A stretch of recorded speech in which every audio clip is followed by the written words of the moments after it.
know I'm crazy. I know I'm crazy. I know I'm crazy. I know I'm crazy. What's up, everybody? I know I'm crazies. I have Kirsten Cobabe here today. I met Kirsten through an I Know I'm Crazy friend. You guys know Chris, our social worker, addiction advocate specialist. He was like, Naja, there's this lady that you need to meet. She's so awesome. I was like, Chris, whatever, just send me her stuff. And so she has this platform called Raising Unicorns, right? And I love unicorns and I love being raised. And so I went to look at it. I had to peruse through all of her pages because you guys know that I'm very discriminatory on who I bring to your ears. I know you all trust me. And I looked this lady up thoroughly, up and down. And one of the main things we're going to talk about today is teenagers. Because her page is called Raising Unicorns. And my God, if these teens that we have to deal with are not unicorns, I don't know what is. So, hey, Kirsten. Hi, Naja. Thank you so much for having me. So you are in Utah, correct? Yes, I'm in Utah. So it's 10 o'clock for you. Okay. And I'm in sunny Miami and it's noon here.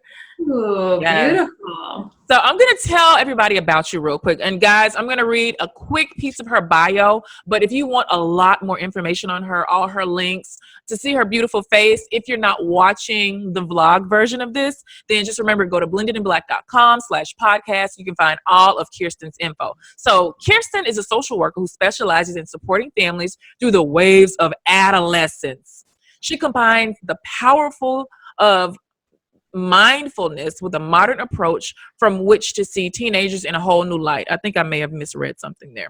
In a society that's evolving faster than we can keep up, and children too, we all need tools that will withstand the test of time. Not only are things shifting, but young people are struggling. Rates of anxiety and depression have skyrocketed, which is an inspiration for bringing this approach digital to support people now. The Raising Unicorns method has changed hundreds of lives and soon to be thousands. Miss Naja just threw that in, and turned some of even the most challenging situations around. Kirsten offers a compassionate support to passionate parents who are ready for something new, something that really works. You can create a harmonious home and a relationship. We don't have to be perfect. We just have to be present. Girl, if that is not a bio, OMG. Now that was the bomb. Thanks.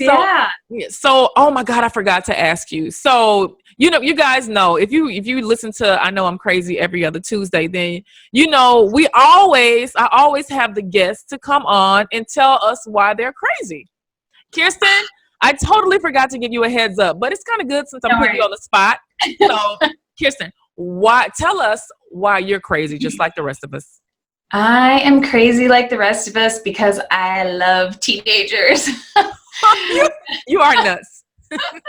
Love them so much and love parents of teenagers. I think that we all have a teenager inside of us, and that's what can sometimes get us stuck with the teenagers that we're either parenting or we're working with or we're supporting. So wow, that is awesome. So we had a little bit of a lag. Guys, we're doing this on internet video thing right now. So you might hear a little lag. And y'all know I'm mostly too lazy or too busy to go back and edit. So just figure it out. We'll be okay. No, so basically she said that she loves teenagers. And you are crazy for that because teenagers are tough. Yeah, it's a whole different world. And I mean, I just see it right now as, clearly something's not working, because if it were working, it'd be working, right? Like, and teenagers are struggling more than ever right now. And a lot of us are struggling more than ever. But the truth is that the leading cause of death right now for young people, ages 10 to 19 is suicide in America. My God. So if that's not telling us something, if we're missing all the signs in the everyday world, there's a statistic that really wraps it all up. So that's part of the inspiration for Raising Unicorns. I've worked as a social worker for a long time now, and I've been known as the teen whisperer for a while. When I worked on the East Coast, that was just what was going on. Teenagers that did not want to go to therapy, because I was a licensed therapist then. I'm not anymore. I decided to take a different route and go into counseling coaching. There's just way more freedom and flexibility. But the teenagers would skip down to my room, and I wasn't doing anything that remarkable other than really just celebrating who they are right now. I wasn't trying to push them in a different direction, change anything about them. And when we do that, we actually see so much more. It's the same for all of us. Teenagers are just really, there's no filter there. They're very much not filtering like we've all learned to filter. So what we see is usually what we get, whether we like it or not. But yeah, no, if we're missing all that other stuff, that statistic is shocking, and really was an inspiration for creating my online platform, because there's only so many people, as you know, that we can reach when we're doing one-on-one coaching or counseling every day. We don't, we can't reach thousands of people. Yeah. So whether it's a podcast or, my online course, these things really help to reach and touch more people. And if it can be accessible and affordable now, oh my gosh, for a parent, that changes the whole, hopefully the whole world. So the statistics, like you said, state that the leading cause of death from 10 to 19-year-olds is suicide. So if you are listening to this, a teenager, there's one that you're co-parenting or step-parenting, or you just happen to be involved in one's life, it behooves you to listen to this message. So how do you getting through? Okay, I'm trying to ask 5 questions at once. How in the heck are you getting these teens to skip to your office? What are you saying to them? Yeah. It was so different for each. I mean, there's a blanket approach that I kind of work with. However, within that blanket approach, which is just this presence and acceptance and focus on the relationship, that's always what it's about, number one for me. And within that, the relationship will be really unique, because some of the girls that I've worked with, mostly young girls, needed nothing but silence. For some of them, it was the only time in their day that they didn't have to do something, say something, go somewhere. It was their moment to have just like a breath. So for some, it was only a couple of girls were like that. And then the other ones, one girl needed to dance, one girl needed to draw, one girl needed to just talk. One needed to show me all her poetry on her Tumblr account. Every person is so different. And not that every, session would be the same, and it's not the same now with my FaceTime sessions. Every day is different, but really meeting them exactly where they're at, expecting nothing at all, ends up opening so much space for this person to really just land right there and know that they're safe and know that they can be them, and they don't have to be a different way or show up in a certain way. It's just where they are is totally perfect. Even if it's like awful and miserable, it's still perfect in its how it's showing up. Yeah. So that really just worked so well. And there was relief in that and peace in that. And I realized I really needed to bring in the parents too. That's part of, the switch for me. With the Raising Unicorns approach, I always worked with the parents, of course, but I really realized I needed to call them in more, because there's so much that can change when the parent's on board with this approach. And it's not super tricky. I mean, it's weird at first to think about some of the tools that I talk about in my online course, but soon they get adopted, and it's like, of course, like it just makes sense. This is actually easier than the struggle and the fight and the battle. So a lot of battles that I see between teens and their caretakers is, how do I get through to them? What do I say to get them to open up? Why are they always in their phone? So immediately or initially when a teen is coming to you, do you have like an icebreaker exercise, or what's the first thing that you say to them when they come in? That's a great question. I think usually it's something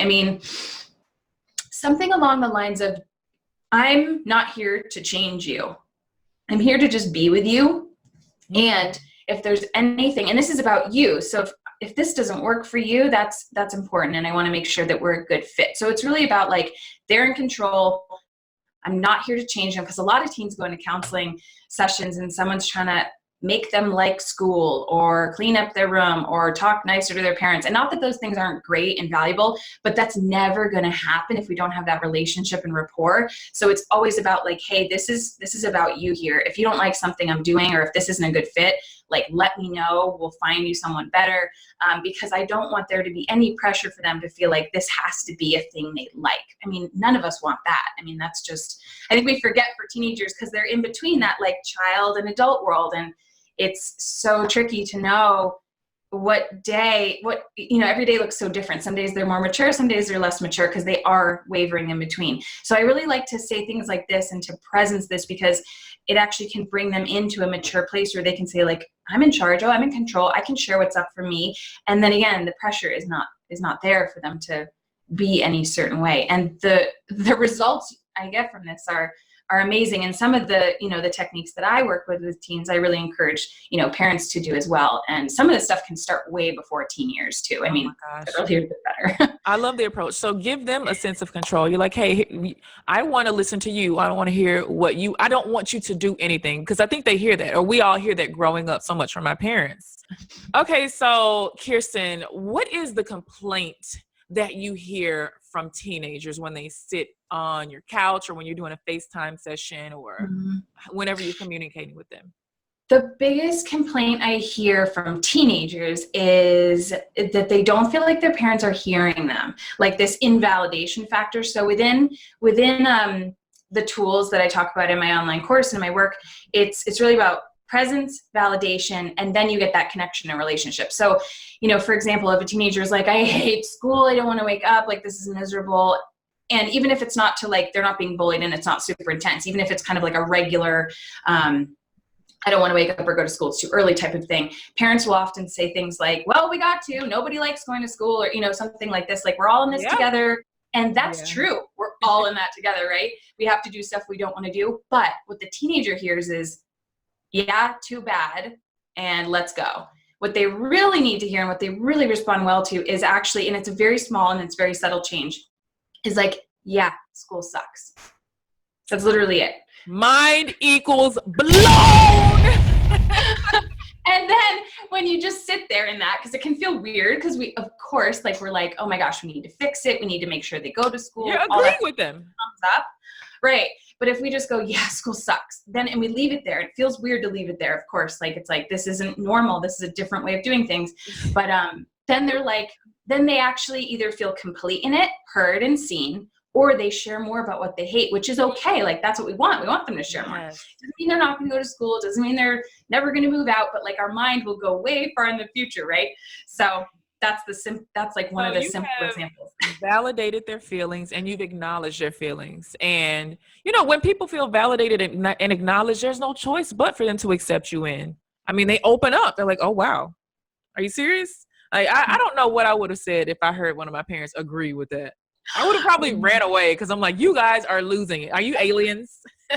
Exactly. That's that old paradigm. And most of us at least, grew up with parents that didn't know how to do that, or weren't around to be able to do that, or whatever. It's that old way of working where like, I'm the parent, you're the child. I'm in charge, you have to listen. And now we're seeing like, that doesn't really work. And if it works, you're raising a really submissive person. And that's not what we don't want that.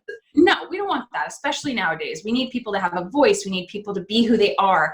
And, of course, some schools are better at fostering this than other schools. But, as parents, as counselors, as helpers, as teachers, we can empower that voice with that presence and validation, and really focusing on that connection with that young person. But it's a whole new way of being. It's a new parent paradigm. And like I was saying before, if it was working the old way, if the old way were working, it would be working. But we're seeing that it's not. So we have to actually look at what we were given, and that we're repeating these patterns. We didn't like them so much. We understand that. We know why our parents, were and are how they are. It doesn't mean they're bad or wrong. It's no fault. But, we're all calling in this new way of being together. And every generation has more of that collective consciousness. So every generation is different. And this generation is known as really sensitive or really lazy, and it doesn't mean those things aren't true and that stuff's not happening, but why is it happening? What's the root? What's actually happening? And it's all about connection. So looking deeper into it, and because I know physiologically there's a lot of things happening in the brain of a teenager that happen for them in early childhood and for those of us in adulthood. And because I'm really smart and I have Google, I already know. But Kirsten, can you explain to me and the audience what's happening in your teenager's brain? Like, why do they seem so out of it? Yeah, sure. It's, we're still learning about the brain, and we're still opening up all these doors and realizing that the brain is always growing and always changing. It doesn't ever stop. The teenage brain, similar to when, kids are toddlers. I mean, it's different because they're older, but there's a lot of new things happening, and they're actually in that teenage mind and age. They're awakening in this whole new way of like, they're thinking about death. They're looking at the world. They're looking at politics. They're looking at what their passions are. They're seeing things in this whole new way that's a lot more mature. And what I'm seeing with that, that's happening in their brain, and there's all kinds of, new pathways being formed and lots of stuff like that. But what I'm seeing in this is, they're the most creative, the most open, the most opinionated, the most passionate during this age, because in history, this age is when you go out in the forest and you hunt, or you go on a solo trip in the desert, or you start working with your mom or dad, or, you start being an adult in other cultures. And it's always been this way until about like 150 or even less, something like that. Very recent. Yes, very recent. This is all new. This is part of why I think we're seeing these challenges, because a long time ago it was this coming of age. It was this like, oh, okay, I'm part of the adult world now, and I'm treated like an adult, and I have to be an adult, and we really called them into that. And now what's happening is they're stuck in school. They're learning about algebra. They can't use their phones all day. Like, it's like this weird place that's back in time when the real world's happening really fast, and they're not feeling connected to their teachers, and they're bullying, and there's all kinds of stuff happening in the place that they spend the majority of their life that's really cutting into their curiosity, their creativity, and their passion, and they're kind of being like held down. And I don't want to sound like I'm anti-school, because I think there's amazing teachers and amazing schools, but there is some of this happening for young people. And then we wonder why they come home and they just want to play video games and tune out, because they're exhausted, because they've been told to not care about what they care, don't care about what you care about this math problem or whatever. And this is usually, before the modern times, this is when a child came through and said, hey, I care about this, I'm passionate about this, we'd say, great, let's go for it. Let's do that. And so we're not seeing as much of that, because parents are busy, school takes up most of the day, and of course there's devices, and that's that quick fix for connection, like reaching for the phone.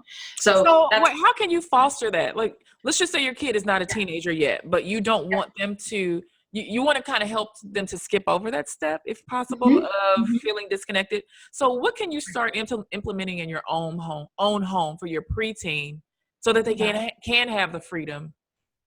Yeah, that's a great question. I think that one of the most important things we can do is really model what it is we want to see. And again, this is kind of, I have this online course that's in my Raising Unicorns kind of curriculum, where you go there and you kind of put in your email, and it'll take you straight to this course. And the course really dives into a lot of this stuff, because it's so important. The home is the other place the child spends the most time, right? And these are the core relationships.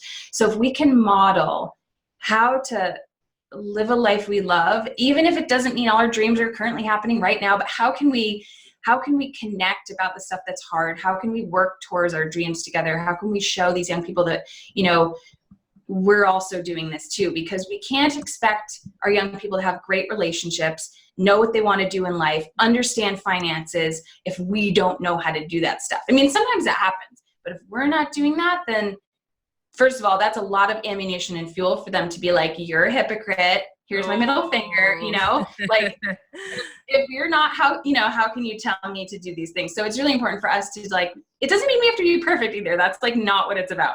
It's totally about just being aware and present of what's currently going on, and offering that validation when those things come up. So it's all about that relationship, though. Every piece of the course really ties back into how to keep that relationship strong with your teen. It's with presence, it's with validation, it's with that type of communication where they're really seen and really heard.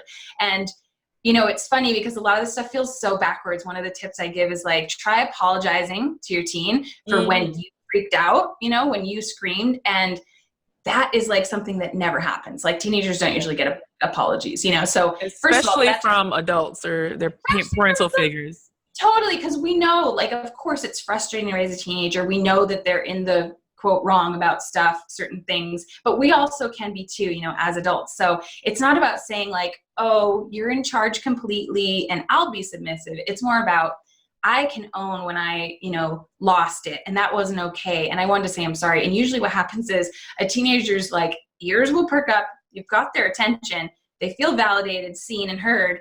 And bam, you're like in this opening, this clearing has happened just with that one little thing, because it really rarely happens.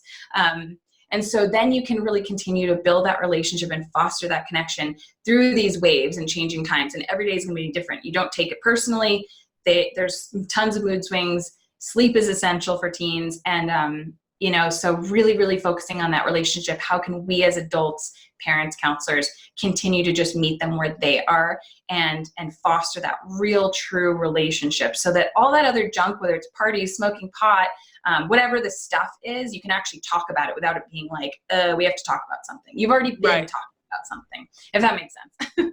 So you mentioned essentials. Like one of the things that teens need is sleep. And we all kind of know like they're growing at a very rapid pace. What are some of the other things that parents should know that, look, your kid is not off their rocker. This is completely normal for where they are in development. So besides sleep, what are some other things that they need?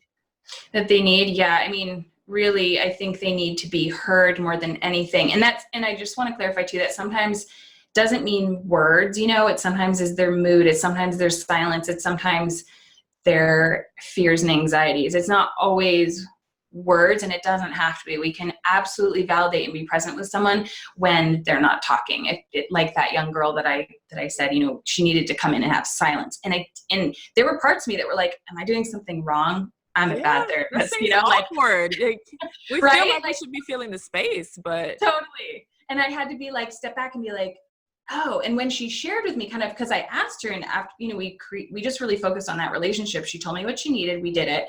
And she was able to share like, oh, I'm just quiet because I need this space. Like I literally don't get this ever. And I'm so grateful to you for offering me this space. It was like the biggest gift I could give when I'm, in the beginning I was thinking I'm doing something wrong here, and so we really got to have that relationship to be able to check in about that stuff. So that validation can look like anything. I mean, and obviously physical movement is huge for all of us. We definitely need this too. This stuff can be really tricky to like tell a person they need. We're all the same way. If someone's like, you shouldn't eat sugar, we're like, I know, but on our own time and in our own way and in our own, space, we can really, do the things that we need. But again, it's mostly modeling, eating healthy ourselves, moving our bodies ourselves, managing the work and social life balance ourselves, all of that stuff, managing our devices, in a healthy, balanced way. Like that is the best way to, support our children and what they need. Cause a lot of the stuff they need, we need too. There's 5, in that age. So before we get on devices and social media, OMG, I want to talk about influences of teens because I remember myself not being a teenager not too long ago. Y'all know I'm lying.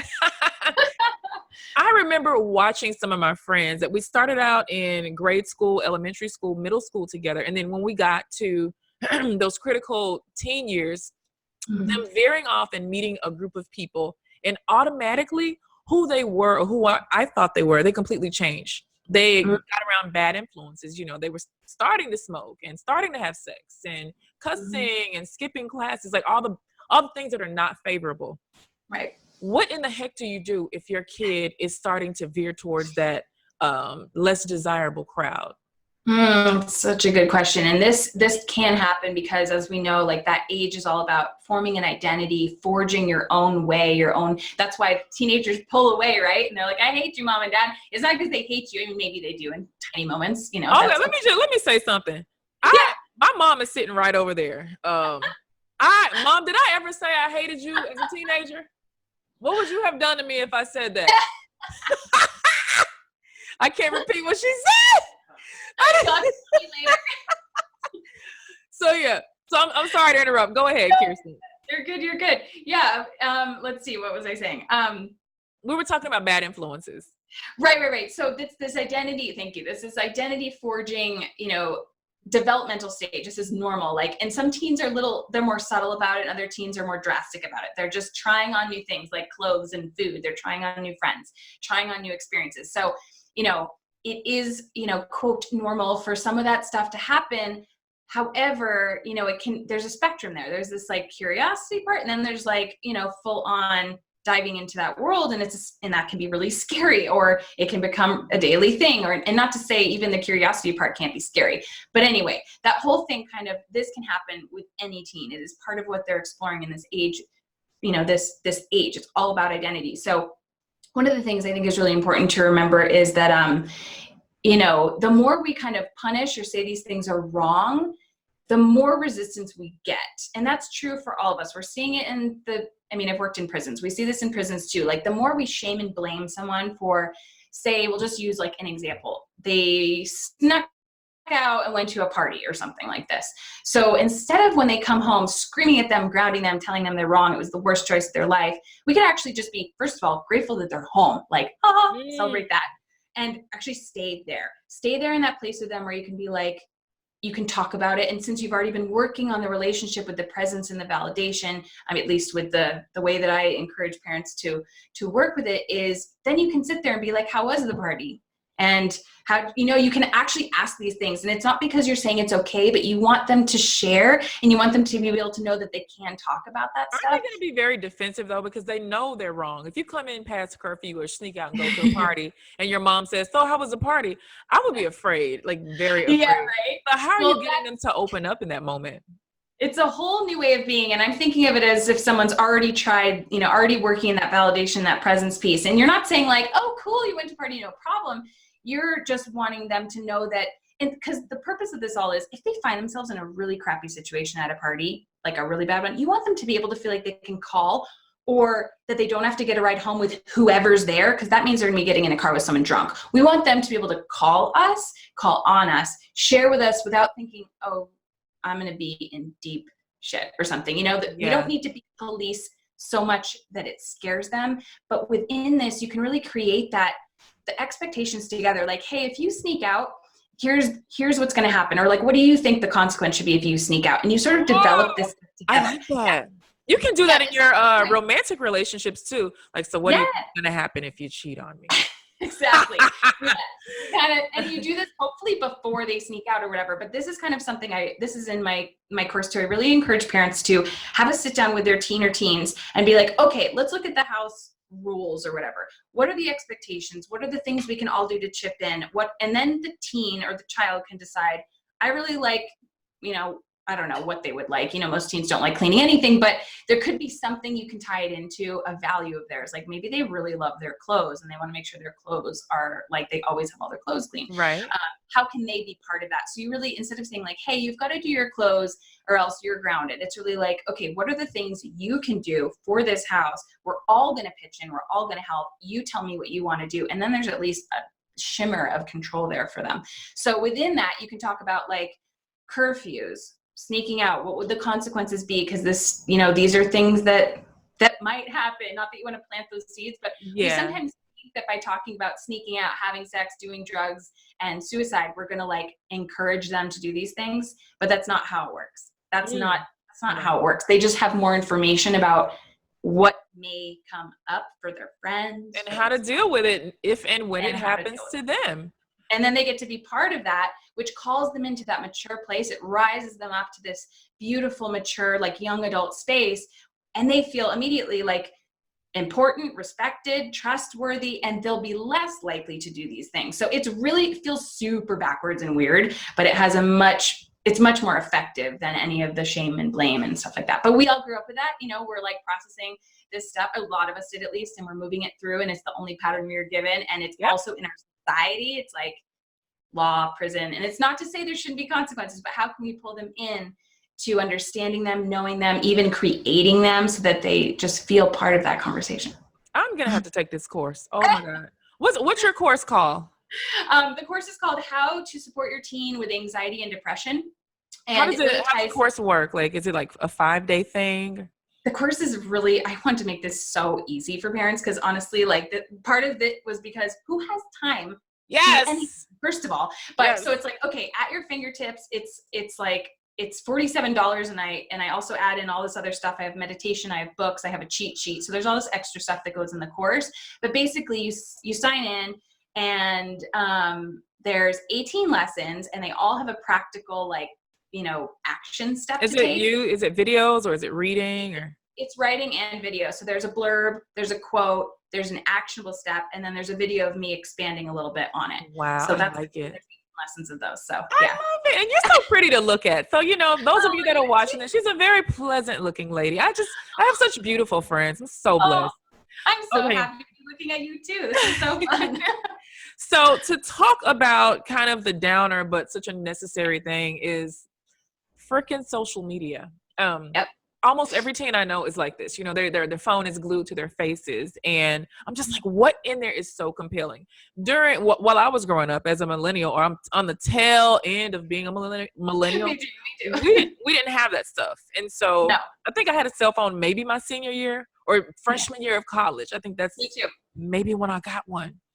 But Mhm. now I'm seeing 8-year-olds have a device that connects them to peer strangers, to debauchery, to all the negative sides of society, like things that we don't want them to see. So what is the connection with, and there has to be one, with teen anxiety, depression, and the availability of social media to them? Such important topics, and there absolutely is a connection and a correlation, although it's not exactly what we think, or at least this is my perspective from my break research. it down for us, Kirsten. Break it down, girl. So here's what's happening. It ties into actually a lot of, I don't know if you've read Lost Connections by Johann Hari, but it's a great book for anyone out there listening. You can listen to it. He has a bunch of podcasts too. It's all about what humans are experiencing right now, at least in this society and some other societies. But in the US, we're feeling a lack of connection. We're feeling disconnected, either whether it's to ourselves or our bodies, to nature, to a higher power, to our family, to our friends. We're feeling disconnected, and not completely, but it's definitely there. And it's I agree. Yeah. Why are we feeling disconnected? Well, is it technology, or it's not because of technology. I think, well, I mean, not that I'm sure parts of it are because of it, but it's more about like, we're reaching for the devices because we already feel disconnected, right? We're not in a classroom of 6 people. We're not working with our dad in the farm, in the barn. We're not like with people, even a lot of kids aren't even with their parents. Everyone's so busy, and this is not a fault thing. This is just an actual, like, let's look at our culture thing. So what's happening is we're seeing all of us, and especially teenagers, but really all of us. I've seen some teens manage their devices better than some adults, but we're reaching for this device because it's that quick fix to connection. It's literally going to McDonald's for food. It's the same thing. We're like, so it's like a pacifier for a baby, or a blankie or a binky for. Yes, it's like, let me satisfy and say, let me satisfy this need of human connection, because it is a need, and we all need this. It is critical for our well-being. Actually, some studies show that like so many things affect our mental health, our emotional health, and all this stuff, but our relationships affect it more than anything. Deepak Chopra talks about this a lot in one of his podcasts. That is the number one thing, is like our lifestyle and our relationships. And so that's the number one indicator of our like well-being. So that's, again, why I advocate for this relationship piece. It makes sense scientifically, it makes sense biologically, it makes sense intuitively. And so we're seeing this reach because there's this need that's not being filled. And if teens aren't getting it at home or with their parents, or, with a really great best friend or mentor, they're going to like reach for it somewhere because we need it. I mean, so healthy versions of it and less healthy versions. There's a study that Johann Hari talks about in that book, and it's all about this rat that's put in a cage by himself. And he's given the option, I think it's like cocaine or something. And he goes to this drug over and over again. But when this rat is put in a cage with all its friends and like whatever, and water and everything it needs, it rarely, like, I think it tries it and never goes back to this substance because it's fulfilled. It's like, I've got my needs met. Like, that's not funny, but I just thought about being in New York City and rats and cocaine. It's so New York. God. So New York, totally. And we're so similar. You think about, if someone's in pain, the last thing we need to do is put them, like, isolate them further, disconnect them further. So that's why we see when we take away children's, teenagers' phones when they're like, as a punishment. First of all, I'm not saying that's wrong or right, but what happens is they're like, wait a minute, you're telling me an adult, but you're taking away my phone. That's confusing. And they're also literally, that's their connection right now to the world because of all these issues we're having with real connection. So that's like taking away their last little, like, how they stay connected when they are already struggling with connection anyway. So you know what? Let's explore that a little bit then. Yeah. So if we're taking a teen's phone as punishment, I understand what you're saying about we're limiting their connection. And a lot of parents, I think they're doing it because they're upset. One of the teen's actions has upset them. They feel crossed, disrespected. They want to put a boundary on the kid, and they might be fearful of, like, a lot of teens will call a friend and be like, come pick me up, or come bring me this. And So you want to kind of control that. So what are some appropriate punishments then? Appropriate punishments, And we're going to get back on social media, guys, and we're going to talk Yeah. about depression here in a second. But, these are such good questions right now. So what are some appropriate punishments? It's really important because, what do you do when things are just like going just down the tubes and you have to like to control something? I mean, first of all, we need to recognize our desire to control our children. And this who likes being controlled? No one. There's a difference between control and helping to keep someone safe and guiding someone, right? Control is a totally different thing. We're actually harming their ability to have experiences, to make decisions, to create their own boundaries, use their own judgment. And yes, for sure, there are judgment issues with teens. That's part of it all. That goes back to that, back in the day, they used to go on missions and get, that whole thing. And it was actually because it was the time to really learn about judgment calls, decisions, using that risk, taking desire teens have and channeling it and focusing it. So teens don't have anywhere to do that now. So they go to parties. That's how they risk take.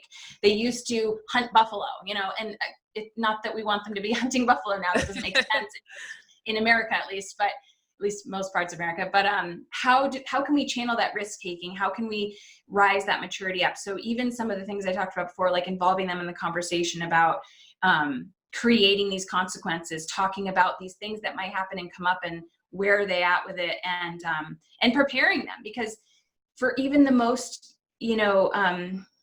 balanced, healthy, just not interested in that stuff kind of kid, this stuff will still enter their realm. Yeah. And we want them so sheltered that they're like, and they just don't even have a thought or a personal opinion about it all. So really we want to foster that identity forming part of them and channel the risk taking part of them and keep that relationship strong so that you can just talk about this stuff. And as far as maybe you can nip it in the bud before a punishment before it even gets to that place, because you have equipped them with the tools to think for themselves and to make good decisions.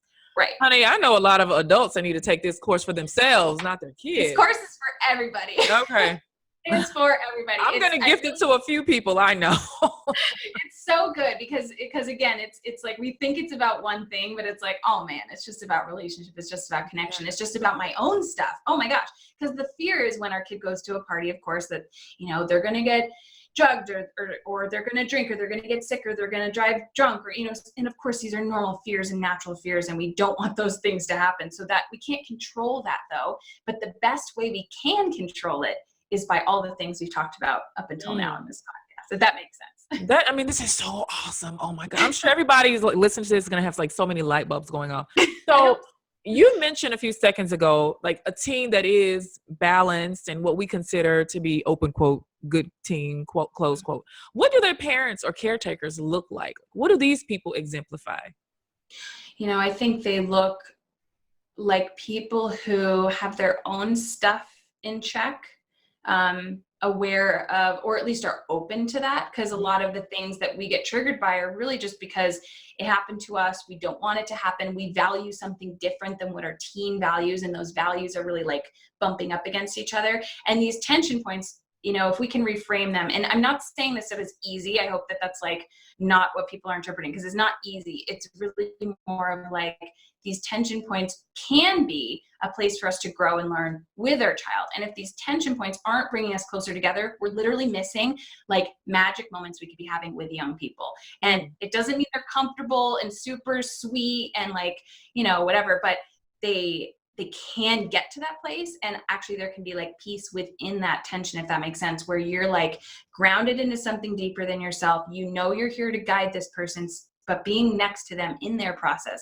You're not hurrying them along, but you're realizing where they're at, and you're going to be strong with them in that, as well as vulnerable with your own stuff. So knowing where your triggers are, that you're fearful something's going to happen to your child, and just sitting in that. It doesn't mean you can't feel that way, but sitting in that so that you can show up fully with your own stuff processing, and that will illuminate and show them that they can process, they can have these feelings too. They can be scared. They can sit in that. We have been taught to like run from discomfort, run away from challenge, run away from struggle, control to make things not happen, but bad stuff's going to happen. It's totally part of life, bad stuff. And, the more we can model being able to do this ourselves, then our young people will be able to do this too. So when they're in a tricky spot, they'll have that foundation where they can be present in it rather than feel like it's overwhelming them because they've practiced this at home and they've seen their parents do it. Wow. Wow. Wow. So emotionally well parents typically or tend to raise emotionally balanced kids and vice versa. And the other, okay. So let's getting back to the dark topic. We just went all around the world. We did. So anxiety, depression, if you are dealing with a teenager that's in your space that is battling anxiety or depression, I know a lot of people that just don't feel like there's anything they can do. They take them to see a counselor. They ask them, are they okay? They give them things that they think they want. They sit beside them and try to talk to them and say, hey, are you okay? What's the number one thing you can do to have a breakthrough with your teen that's dealing with anxiety or depression? Yeah, it's anxiety and depression there's such a spectrum, right? There's like a lot of us are feeling anxiety constantly, and it's actually a real thing in our society right now. And all the studies are showing that Americans are more stressed than ever before. And stress is the number one leading cause of all diseases. Basically, there's like a very small percentage that's not related to stress. Yeah. We're all feeling this, and that's why we're talking about it. And there's, anxiety that people can manage throughout the day. And then there's anxiety that's incredibly debilitating.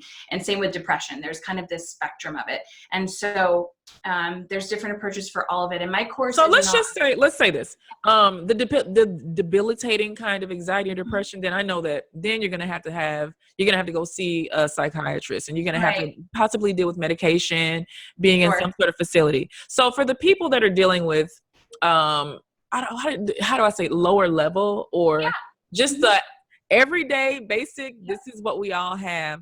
But then there's a teenager that's dealing with it. So you are seeing them lay in bed a little extra, or you're seeing them detached from their friends, or they tell you like, oh my God, I'm depressed. What do you do to help this child cope or to see them through? Yeah, this is, I think one of the toughest things. And because it's painful to watch other people in pain for all of us. It breaks our heart. We want to fix it. This is how we, something we learned along the way. And what we really want to do is actually allow them to be in that place. Again, it sounds really backwards. All the things I say, I usually just sound like upside down and backwards. And that's good though, because we need to change what we're doing, because clearly it's not working. Right, exactly. And it's allowing them to be in that space. And this can feel really uncomfortable because it's like, I don't want them to be in that space. So why would I, and it's really actually being okay, within yourself, to be okay for where they're at. You're just able to meet them exactly where they are. And that's true for anything. If anything, meeting them exactly where they're at is the opening for everything else. And anxiety and depression are things that people feel. Thinking about death is something humans do. I mean, these things are things we like to not think about or look at, but it's part of our world. And we're totally happy, obsessed in America, especially we can talk about it on social media, but it's just like vacations and I'm happy and my relationship's perfect. And, just like, and that's not how any of us are. And that's just not real life 100% of the time. Exactly. And we're not taking pictures of ourselves crying necessarily, because when we're crying, we don't think about taking pictures of ourselves. So there's, of course, the happy moments are going to be like, let me share this beauty with the world. That's natural too. But what ends up happening is we're starting to think that that's normal or typical or to be expected. And, meeting someone where they are in that anxiety and just letting them feel that, because that's how it's going to move through the body and get integrated and processed. If we're running away from it, which we've all learned to do, then it gets stuck somewhere, and then it's going to come up again until we actually sit in it. And sitting in it is so uncomfortable, and it's really uncomfortable for parents, but we've got to, and helpers, we've got to show up and be able to model how to do that for young people, because they really need to learn that. And I think we're seeing that they're not learning that. And that's why some of this stuff is happening. And it's not their fault. It's not the parents' fault. None of this is a fault thing, but we have to be able to sit in discomfort to be able to let it move through our system and be fully processed and integrated into the daily life. And so that when it comes up again, we can recognize it and they can recognize it, like, oh, okay, that's where I'm at. What do I need to do for this right now? I need to take the day off, or I need to do some journaling, or I need to exercise, whatever it is, or I just need to lay in bed and feel it. And everyone has different tools, and it's all about, building that toolbox and doing it with our young people so that they learn how to do it too, because they don't know how to do it. I mean, we need to learn. We have to teach them, right? We need to learn so that we can teach them.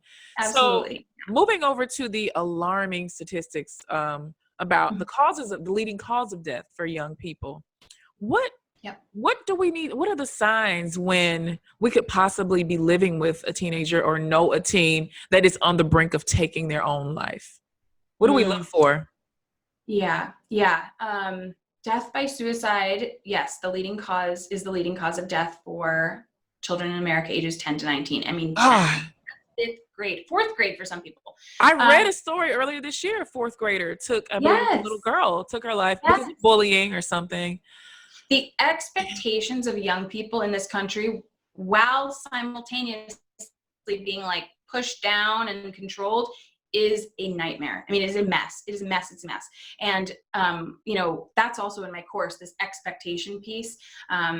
There's literally a rat race happening, and our youngest people are getting thrown right into it. And it's not to say we shouldn't explore new things, try new things, look at passions, but the structure and it's beyond structured at this point. So one of the things we can do is, it's tricky because for some people that are having suicidal ideations and thoughts or plans, they actually look really put together and they're totally crushing it and they're rocking it. Oh my God. So you can't even see. I mean, there's definitely warning signs, and sometimes they look like that, like the perfect, in quotes, person. And other times it's when they all of a sudden have a new friend group. They never leave their room. They're constantly playing video games. They're doing drugs. They're crying a lot. They're super numb. I mean, there's actually a lot of warning signs, and it's tricky because some of them look like regular teenage experiences, but the more we have, so I don't want to step too far in like a here's how to know kind of place, because it's really hard to know, I think. And that's what's really scary about it. And that's why we don't talk about it too, because we think we're going to like open a Pandora's box. So the more we talk about it, the more information we have. Also, this is just another kind of, point of why the relationship is so strong. If you've got that relationship with your teen and they're not scared of sharing with you that they want to kill themselves or they want to die, and they know you're not going to freak out if they tell you, then they're more likely to share that. Like, I'm feeling so low, I think about this. And if they know they can share that without getting in trouble, without freaking out, that's more likely to happen. They're more likely to reach out and connect. And every lesson I have and everything I really advocate for is keeping that connection, that line of connection open, that relationship strong. It doesn't mean you have to spend 24/7 with your kid. That's not what I think is healthy. But it's like, when they come to you, when there's, you make the effort, you stay present, you validate. And if you're doing this all along the way, you're going to have a young person who's more likely to share that that's where they're at, or at least share with someone. And so we want these young people to feel like they can talk about how they're feeling. And this is, again, why we don't want to just say, we don't want to invalidate it, because that might have been an opportunity to hear that they don't want to live anymore. And that's why we also want to not just skip over something and try to fix it, because we might be skipping something that needs some healing or just needs to come through so it doesn't manifest into more. So these things are really, really preventative. I hope that made sense. That made total sense. And I think this is a good place to pause and me say a couple of words now. Kirsten, first of all, thank you so much for being here. This was amazing. I've learned so much. If you are listening to this and you are a fan of I Know I'm Crazy, I want you to visit the website, please, because I'm posting all her links to her course, to her bio. If you are a member of VIP Stepmom, if you're one of the VIPs, then I want you to hang on, because we have some exclusive content where I'm going to be asking her stepmom related questions. Yes, honey, we're going deep, all up in this. So if you're listening to I Know I'm Crazy, we are signing out. Miss Naja loves you so much. And check the bio, check the link. Love you, love you. I know I'm crazy. I know I'm crazy. I know I'm crazy. Oh.